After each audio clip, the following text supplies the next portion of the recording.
శివ, అలాగే అమ్మాయి దాక్షాయిని, వాళ్ళందరూ కలిసి మన ఆశ్రయానికి ఒక రైస్ ప్యాకెట్ స్పాన్సర్ చేశారు.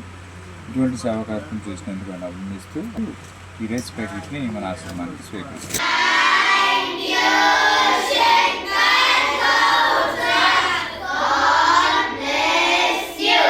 ఈరోజు శంకర్ గౌడ్ గారి వర్ధంతి సందర్భంగా వాళ్ళ వైఫ్ వెంకటలక్ష్మి గారు, సన్ శివ గారు, డాటర్ దాక్షాయణి గారు మాకు ఫుడ్ పెట్టించారు. Thank you madam, thank you so much. God bless you and your family.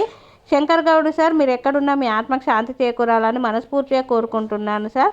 Thank you so much all family members. God bless you.